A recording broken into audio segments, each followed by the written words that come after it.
सुप्रभात। आज का हमारा टॉपिक स्नातक प्रथम वर्ष में चल रहे लघु सिद्धांत कौमुदी के अचप्रकरण के बारे में हम जानने का प्रयास करेंगे। अचप्रकरण का टॉपिक है अपना और इसमें हम यड़ संधि के बारे में जानेंगे। यड़ संधि में आपकी सिद्धि चलती है। सबसे पहली जो सिद्धि है आपकी वो है आपकी शुद्धि उपास्य। शुद्धि उपास्य इसका हम विग्रह करेंगे तो शुद्धि प्लस उपास्य, इसका हम विग्रह कर देंगे शुद्धि प्लस उपास्य परय संज्ञा संहिता सूत्र से संहिता संज्ञा करने पर। सबसे पहले हम ये जानेंगे कि परय संज्ञा संहिता जो सूत्र है उसका मतलब क्या है। परय संज्ञा संहिता सूत्र अपने आप में ये कहता है कि जब दो स्वरों के बीच में, यानी ये स्वर है ई और ये स्वर है आपका ओ, जब दो स्वरों के बीच में कोई व्यंजन नहीं होता है तो ऐसे जो वर्ण होते हैं उसकी क्या हो जाती है, संहिता संज्ञा हो जाती है। तो यहाँ पर भी हमारे दो स्वरों के बीच में कोई भी व्यंजन नहीं है, इसलिए परय संज्ञा संहिता सूत्र से हम संहिता संज्ञा करेंगे। इसके बाद सुधार्य प्लस उपास्य तस्में इति निर्दिष्ट पूर्वस्य स्थाने अंतरतम है और एकोयर्ची सूत्र से एक के स्थान पर यण करने पर। एकोयर्ची सूत्र ये कहता है कि ई ओ री के स्थान पर यावाराला हो जाते हैं। स्थाने अंतरतम है और तस्में इति निर्दिष्ट पूर्वस्य सूत्र की सहायता से वो एक के स्थान पर यण होता है तो ई के स्थान पर या करेंगे और यहाँ पर जो ई दिया हुआ है इस ई के स्थान पर हमने यहाँ कर दिया तो हमारा ये रूप बना सुधर्य प्लस उपास्य, यानी तस्में इति निर्दिष्ट पूर्वस्य स्थाने अंतरतम है और एकोयर्ची सूत्र से हमने एक प्रत्याहार के वर्णों के स्थान पर क्या कर दिया, यण प्रत्याहार कर दिया। इसके बाद हम देखेंगे कि सु ध या प्लस उपास्य, यानी जो ये धा दिया हुआ है इसको हमने क्या कर दिया है, द्वित्व किया है। सूत्र लगाया है हमने अनचिचय सूत्र।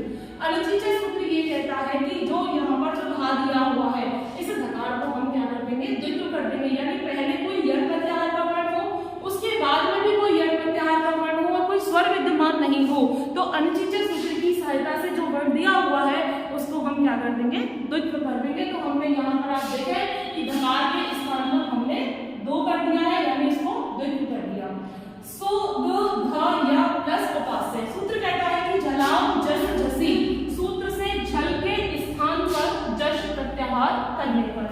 झलाम जस झसी सूत्र ये कहता है कि झल प्रत्याहार के वर्णों के स्थान पर जश प्रत्याहार हो जाता है यदि जस प्रत्याहार परे विद्यमान हो तो यहाँ पर हमारे सामने यहाँ झल प्रत्याहार दिया हुआ है तो हमने इस झल के स्थान पर जश कर दिया। अब जस क्या होता है, जस का मतलब ये होता है कि किसी भी वर्ग का तीसरा जो वर्ण होता है वो जस प्रत्याहार के अंतर्गत आता है। जस प्रत्याहार के अंतर्गत आने वाले जो वर्ण है वो ज व ग ऋ दस, यानी हमने पिछली क्लास में आपको बताया था प्रत्याहार के बारे में, आपको हमने समझाया कि जस प्रत्याहार के अंतर्गत जो वर्ण आते हैं वो प्रत्येक वर्ग का अपने आप में तीसरा वर्ण होता है। तो हमने यहाँ पे जो धा दिया हुआ है और ये जो तवर्ग का है ये वर्ण, तो तवर्ग का तीसरा वर्ण क्या हो जाएगा, दा। तो हमने अपनी इस सिद्धि में धकार के स्थान पे दा कर दिया। तो जो सूत्र भी कहता है कि जल के स्थान पर जस हो जाता है यदि जस प्रत्याहार परे विद्यमान हो तो। आगे देखेंगे हम कि सो द ध या प्लस उपास्य सूत्र कहता है कि संयोगांतस्य लोपे और अलोअंतस्य सूत्र से अंतिम अल वर्ण का लोप हो जाता है। तो संयोगांतस्य लोपे जो सूत्र है वो ये कहता है कि जब, यानी इससे पहले एक सूत्र लगेगा हलो अनंतरा संयोग है।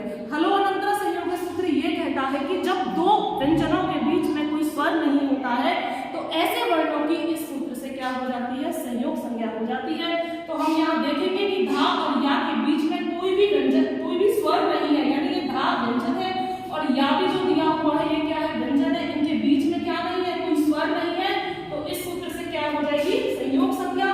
उसके तुरंत बाद ही संयोगांतस्य लोपे सूत्र लगता है और संयोगांतस्य लोपे जो सूत्र है वो जिसकी हमने संयोग संज्ञा की है उसका क्या कर देता है, लोप कर देता है। आगे सूत्र कहता है कि संयोगांतस्य लोपे तथा अलोअंतस्य सूत्र से, अलोअंतस्य का मतलब होता है अल, अल का मतलब होता है जो हमने आपको बताया था कि जो प्रत्याहार चलते हैं हमारे आ ई उ री री और अंतिम जो प्रत्याहार होता है हमारा हल, तो आ ई उ री री के आ से शुरू होकर के और हल प्रत्याहार के ला तक जो वर्ण आते हैं वो अल प्रत्याहार के अंतर्गत आते हैं। ये सूत्र कहता है कि अंतिम अल वर्ण का इस सूत्र से क्या होगा, लोप होगा, यानी सूत्र के मुताबिक इस यकार का हमें लोप करना चाहिए, लेकिन ये या हमको सिद्धि के अनुसार चाहिए तो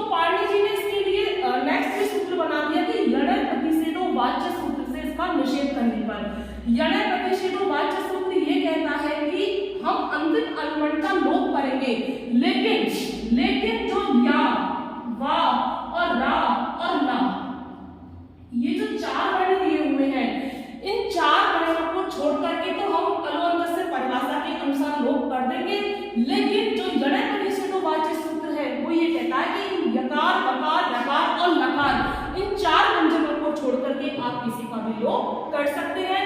तो सिद्धि में हमें चूंकि यकार चाहिए तो हम इस यकार का लोप नहीं करेंगे। फिर हम इसको शुद्ध यू प्लस उपा से हमारी सिद्धि तैयार हो जाती है। अंजिनम परिण संयोजम, यानी जब हम इन दोनों को मिलाएंगे तो हमारा रूप बनके तैयार हो जाएगा। इसके बाद शुद्ध यू प्लस उपा से, ध्यान से देखें इसमें विसर्ग दिया हुआ है, ऊपर भी विसर्ग लगे हुए हैं। तो हम एक, आप जब नेक्स्ट क्लास में आएंगे, आप यानी सेकेंड ईयर में जब आप आओगे तो उसमें एक सूत्र चलता है अर्थवद अधातुर अप्रत्यय प्रातिपदिकम तथा क्रैतद्धित समास सूत्र से हम विभक्ति आदि का कार्य करते हैं। उसमें हम सु आदि प्रत्यय लगाएंगे और सु आदि प्रत्यय लगाने के बाद में हम उसमें क्या करेंगे, सकार का हम विसर्ग कर देते हैं। तो इस प्रकार हमारे पास विसर्ग आ जाते हैं। हम इस सिद्धि को यदि हम इसमें क्रैतद्धित समासशास्त्र सूत्र वाली क्रिया को नहीं करते हैं तो हम स्टार्टिंग से ही